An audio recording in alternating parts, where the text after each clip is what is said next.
The day I discovered my partner's hidden past. Before we begin the story, make sure to subscribe to our channel and never miss more incredible stories every day. I stared at the certificate. Rowan's name wasn't Rowan. Under county letterhead, in crisp black type, Ronan Hale Ortiz. The date, 5 years before we met, stabbed at my faith like an ice pick. The clerk didn't look up when I whispered, "I need a copy." I am Jordan, 29, the kind of person who keeps receipts in labeled envelopes and sleeps better when columns reconcile. In my work, numbers testify. A digit out of place becomes a whole different truth. I'd build a life with Rowan on what I thought were matching ledgers. Same 2 chipped mugs, grocery budgets that mostly behaved, Sunday night meal preps with roasted carrots that always burned on the edges. We joked about the years before like fog on a highway. There, but not worth slowing down for. Rowan would kiss my temple and say, "Nothing juicy. Just internships and regrettable bangs." I believe because the routine was warm and because my gut loves order, and love felt like order that laughs. I held the copy to the light and traced the embossed seal. The line for marital status said dissolution, final. The clerk's stamp punched the bottom corner with today's date like a judge's gavel in my ribs. Outside, autumn wind chewed through my jacket while delivery trucks coughed along the curb. If this was a misunderstanding, great. Rowan could explain. I wanted them to. But if it wasn't, then the floorboards of our apartment had been laid over a trapdoor. Priya's voice in my head said, "Document first, panic later." I snapped photos, stored duplicates, and texted her just, "Found something. Big." My phone buzzed with her reply before I'd crossed the street. "Breathe. Verify. Don't accuse without proof." I could hear Rowan's whistling in my memory. See the way they lean on the counter when they're thinking. I wanted that kitchen, that whistling, to still be ours. I folded the certificate and slid it into my backpack, then headed home rehearsing how not to sound like a prosecutor. I unlocked the door, inhaled the cinnamon candle we always light on Thursdays, and set the envelope inside the coat closet behind a scarf. The shower hissed. Rowan sang a bar of something off-key, familiar as a heartbeat, and my chest ached with wanting this to be fixable. I put water on for pasta and lined the mugs along the counter like witnesses. When the bathroom door opened and steam rolled out, I smiled so hard my teeth hurt. I needed a question that would open a door without burning the house down. I swallowed the name and smiled, planning a question he wouldn't expect. Rowan and I started with small kindnesses. The spare phone charger under my desk when my battery died. A lunch note that said, "You overthink beautifully." They were careful with my carefulness, never teasing the way other people do when you alphabetize spices or set calendar alerts for taking out trash. When I got too intense about a project, Rowan would tap the space between my eyebrows and say, "Unknit." I unknit for them. We moved in together after a year because the apartment with the crooked windows felt like a promise. Sun pooling in the mornings, radiator noises that sounded like old men coughing. A landlord who fixed things with duct tape and sincerity. We built rituals. Tuesday laundry, Friday takeout, Saturday thrift stores for mugs we didn't need. We didn't talk much about before. It felt respectful, like not ripping up old floorboards when the new ones are holding. The first inconsistency slipped past like a fish, slick and fast. Rowan told the server at a brunch place their birthday was in April for a free pancake, but later mentioned their driver's license renewal in October. I laughed and asked which was it. And they said, "Who turns down a birthday pancake?" We toasted with syrup. 2 weeks later, a barista looked up and said, "Do I know you from Santa Fe?" Rowan's smile froze, then melted again. "Road trip once," they said, easy as a shrug. I let it go because we were late for a movie and because the human brain is a generous curator of red flags when the exhibit costs comfort. Still, I started writing things down, the way I do when a dataset starts to hum oddly. Birthday, April? October? I typed in my notes, then felt like a spy in my own house. I told myself it was a quirk of memory, 2 timelines braided together. Trust, I reminded myself, is a decision you renew like a subscription. But the auto-renewal had clicked off. Then an old woman at the farmer's market stared at Rowan's profile and whispered, "Hail," like a prayer someone forgot how to finish. We were bagging peaches when the woman touched Rowan's elbow and said, "Hail." Rowan flinched like electricity bit them. "You're mistaken," they said too quickly. Then, softer, "Excuse me, tugging me toward the honey stall. The woman's face went through 3 seasons in 1 second. Hope, shock, winter. I wanted to ask, to turn back, but Rowan huddled into a joke about bees, and I decided not to ruin the morning. Later, in the car, I tried, "Do you know her?" Rowan said, "I have one of those faces," and turned the volume up 2 notches. My mind saved the moment, tagged and indexed. At home, the mailbox coughed up a pre-foreclosure notice addressed to a name I didn't recognize, but to our unit number. I held it to the light, tracing how the printer ink bled slightly into the paper fibers. Rowan said it must be the previous tenant, tossed it into recycling, and changed the subject to lasagna. Then my email pinged with a login alert for our shared streaming account from new device, Santa Fe, New Mexico. "I forgot to tell you I'm trying a new VPN," Rowan said, cheerfully plausible. I wrote VPN into my notes with a small, embarrassed huff. That night, while Rowan showered, I reached for the spare toothpaste in the drawer and found a locked tin behind the cotton rounds. My fingers knew better than to pry. I did not pry. I did pull my hand back like I'd touched a hot pan, then stood very still listening to water hit tile, aware of my heart counting the seconds like a metronome training a stubborn pianist. I told myself that everyone is allowed a box of private, that love doesn't demand your cloud password and your blood type. But the next morning, Rowan's phone flashed a calendar entry I hadn't seen before. Unit 14, 10:30 a.m. We live in Unit 6. I told myself Unit 14 could be a meeting room at their office or a typo. Rowan brushed my cheek with their thumb, said, "You're squinting at thoughts again," and kissed me slow. After breakfast, they grabbed the reusable bags and left, and I stood in the door frame like a bouncer for my own anxiety. At work, I stared at spreadsheets that had become blurred orchestras of numbers while my brain rifled through drawers in our apartment. When Rowan texted, "Dinner out," "I got us," I wrote, "Sounds good," and added track payments to my note. At the restaurant, a server with sleeve tattoos blinked, then smiled too brightly at Rowan. "Haven't seen you since the fundraiser. How's everything?" Rowan's hand tightened around the water glass. "You've got the wrong person," they said, voice bright as tinfoil. The server's smile became a museum piece, polite, old, a little sad. On the way home, I asked if we could take a detour past Unit 14 to look at the garden lights someone posted on the neighborhood forum. Rowan said they were tired, then laughed and said, "You're adorable when you pretend to be sneaky." I wasn't pretending. Back in our building, I walked the hallway to get the mail I forgot and paused at Unit 14. A white sticker near the knob read "Storage Only." The light strip under the door was on. I didn't knock. I listened, heard nothing, took a photo of the sticker, and returned to our place with my pulse somewhere in my neck. Rowan was already in the shower. Steam ghosted along the ceiling like it knew more than I did. I set my phone face down and practiced the question that wouldn't blow us up. "Who are you when I'm not looking?" I whispered to the empty kitchen. I sent Priya a summary that read like a police report and like betrayal. "Please tell me I'm being dramatic," I texted. She called immediately. "You're not dramatic. You're methodical," she said, voice 1 part compassion, 1 part caffeine. "Verify. Don't accuse. If you're wrong, you can apologize. If you're right, you'll be glad you documented." I could hear her typing.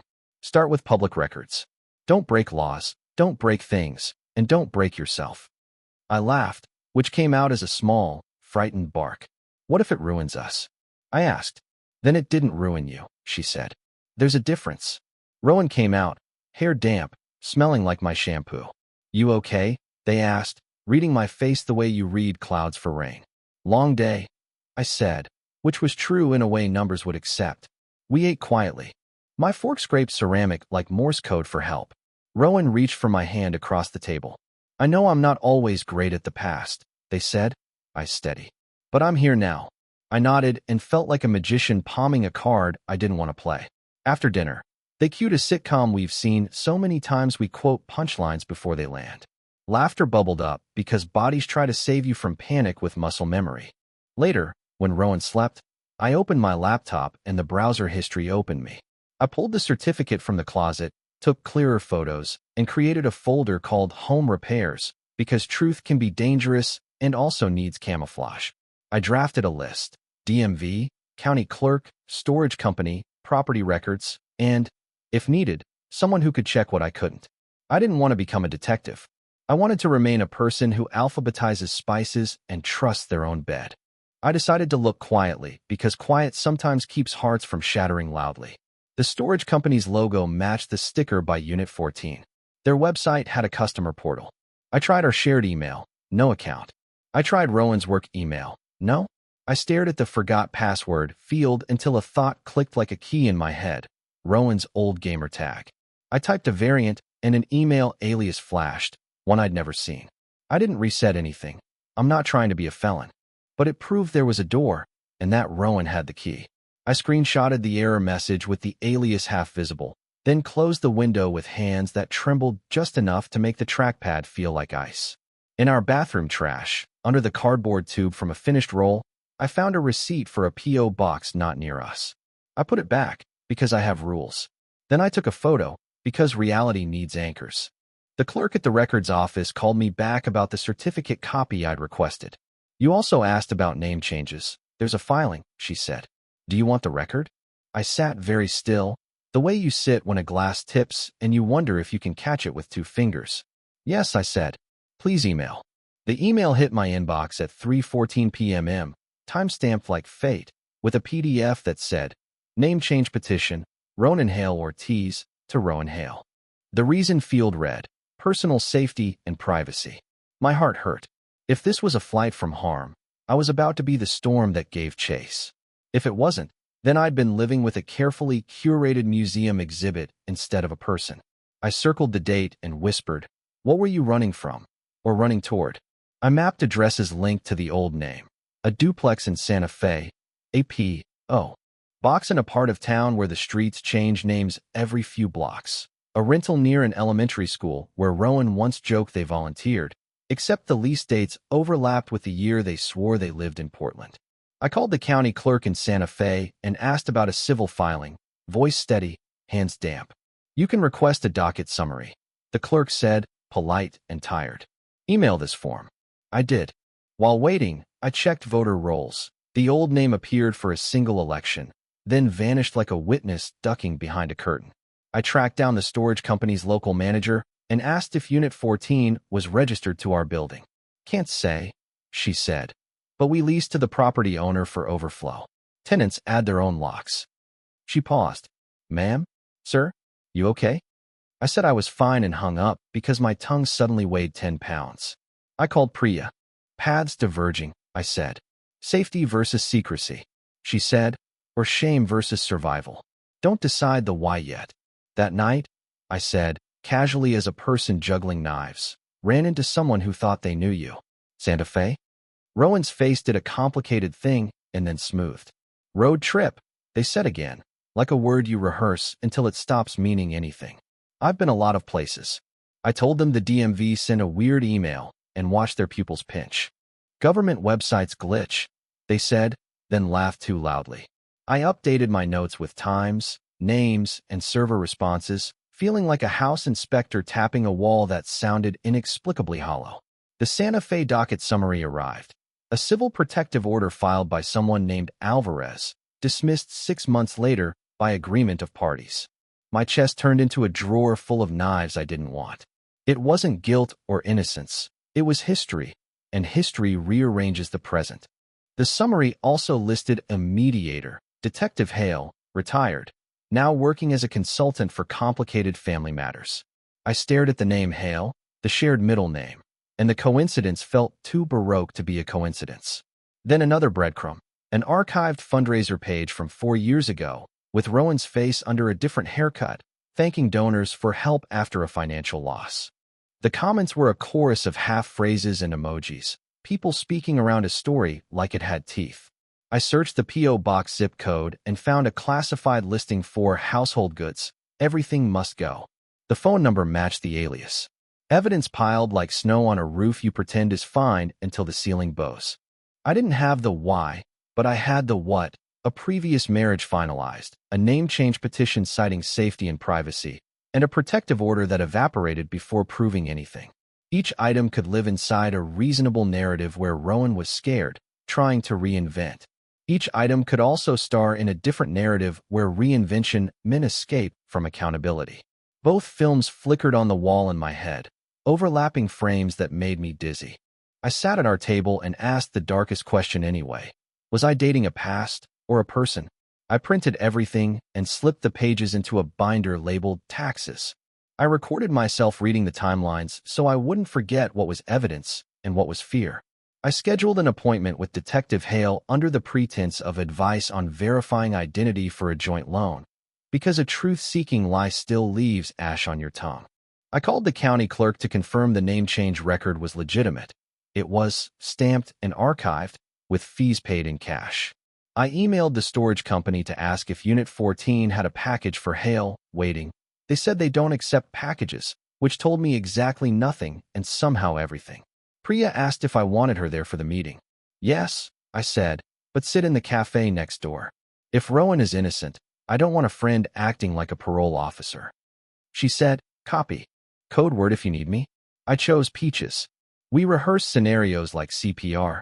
Ask, pause, listen, verify, don't minimize, don't catastrophize, don't be cruel even if you're right.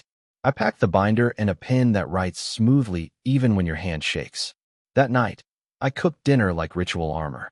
Rowan watched me dice onions. You're quiet, they said. Work, I said. Deadlines. After we ate, I washed dishes while Rowan dried. And the domestic choreography made me want to cry because I didn't know if it was choreography or evidence of a real life. I love you, I said, abruptly, like a confession. Rowan smiled. I love you too, they said, then added. You're my safest person. If I was their safest person, then safety meant telling the whole truth. Rowan's eyes flicked to my bag as I set it by the door. What's the binder? They asked. Taxes, I said, a truthful lie. Their smile went thin. We don't have taxes due. Receipts, I replied, trying to sound bored. On the train to the meeting place, I watched our reflection in the window. Two people who fit together so well strangers hand them their phones to take pictures. Rowan took my hand. You know I'm not great at the before, they said softly. Some of it is ugly. Some of it is not mine to tell. I swallowed. Is any of it going to hurt us? They looked out the window. I'm trying to make sure it doesn't. At the cafe, Priya lifted her mug like a tiny lighthouse. I texted here, and she replied with a peach emoji. I told Rowan I'd scheduled a quick consult about the loan, and they laughed, then didn't. Okay, they said, if it helps us. We sat in the neutral-toned office while a receptionist watered a plant that refused to look alive. Rowan squeezed my knee twice, our code for, I'm nervous. I squeezed back once. Me too. The door opened. Detective Hale was smaller than I expected, with the kind of posture that says bulletproof vest when the clothes say cardigan. Jordan? Rowan? Come in, he said. Rowan's body went very still, like an animal that remembers a trap. Hale glanced at Rowan's face, then at the middle name on the intake form, and something like recognition passed between them and vanished. Rowan whispered, we don't need this, and reached for the door handle to leave. Give us 15 minutes, Hale said, voice steady, palms visible on the desk. You can walk out anytime. Rowan sat, jaw tight. I laid the binder on the table and slid out the paper on top, the name change petition. I found this, I said, my voice threading a needle between accusation and plea. I'm not here to humiliate you. I'm here to verify our future. Rowan stared at the page like it might bite. Hale didn't reach for it. Start with what you want to protect, he said. Names are tools. Tools get used, and sometimes they get used up. I want to protect our home, I said. Our accounts. My sanity. Rowan exhaled. I changed my name because I needed to, they said. Because the old one got me hurt. By whom? I asked.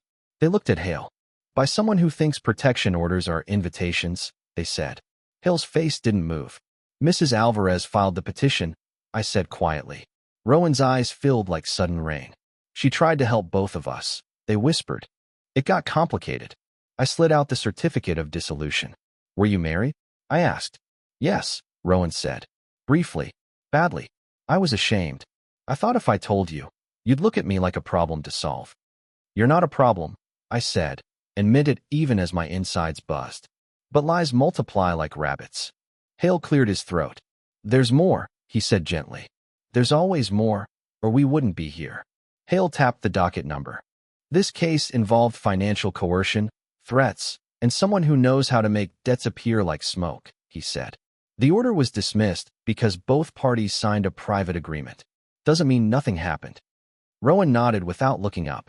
I lost a lot, they said. Money. Friends. I sold everything to get out. Mrs. Alvarez is my ex's mother. She didn't pick a side. She picked survival for everyone. My brain stumbled on ex's mother, then righted itself. A fundraiser page. Household goods. A lock on a tin of secrets. A storage unit labeled storage only. I kept some things in Unit 14, Rowan admitted. Documents I didn't want around in case he found me. I tasted metal. Is he looking? Rowan's mouth tightened. He looks when he's bored or angry. The VPN is mine, yes. The alias is mine. The P.O. box is mine. The name change is mine.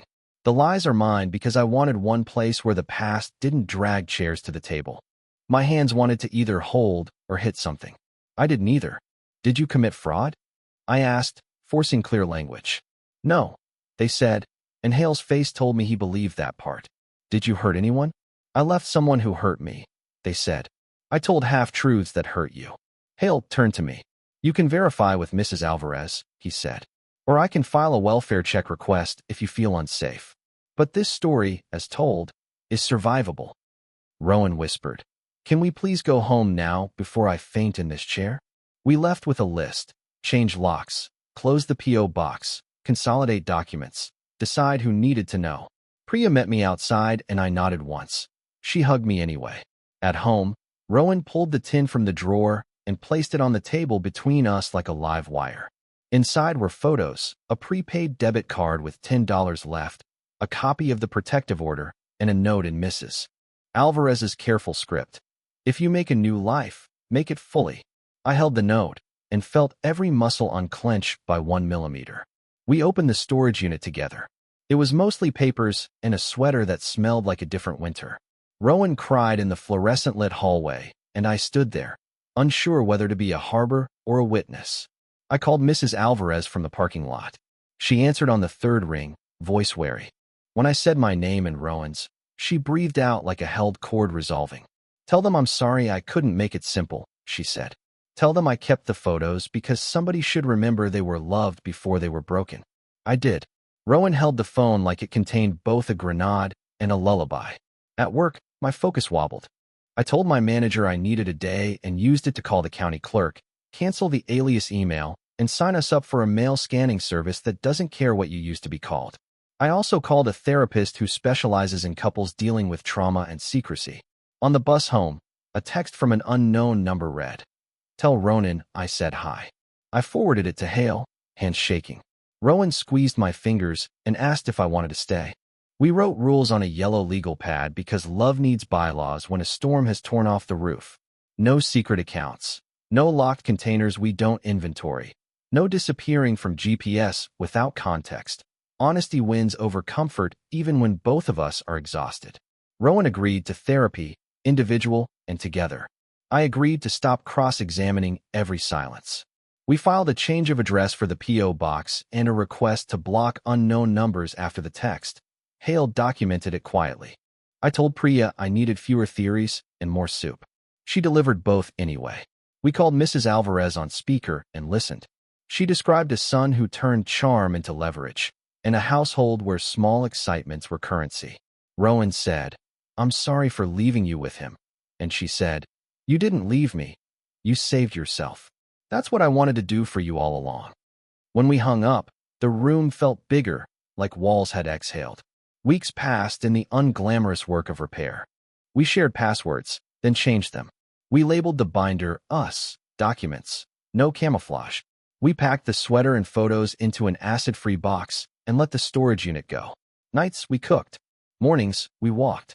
Sometimes a siren pulled Rowan's eyes to the floor, and I waited for them to return to me without naming the time. Sometimes I woke at 3 a.m., convinced I could hear the text buzz again. One evening, Rowan slid the legal pad back to me and said, Add one more.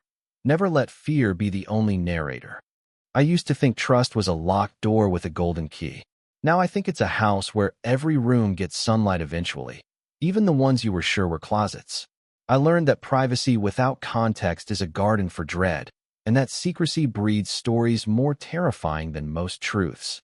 I learned that verification isn't unromantic. It is care in a world where names can be armor or camouflage.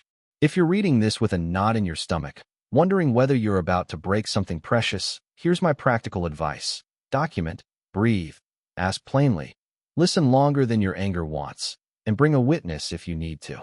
If the truth reveals a danger, choose safety over shame. If the truth reveals a wound, choose tenderness over victory. Either way, choose clarity, because fog will never love you back. Rowan and I aren't pretending the past didn't happen. We're deciding how it lives with us. We keep the binder on a shelf we both can reach, next to the chipped mugs. On Sundays, we still roast carrots. Sometimes they still burn, and we laugh anyway. When I see our reflection in a window now, I don't think perfect. I think honest enough to stay. That's better. That's real. And if I could go back to that records office, to the fluorescent light and the gum-clicking clerk, I would still ask for the copy. I would still walk out into the wind and decide to learn. Because what saved us wasn't silence or spectacle.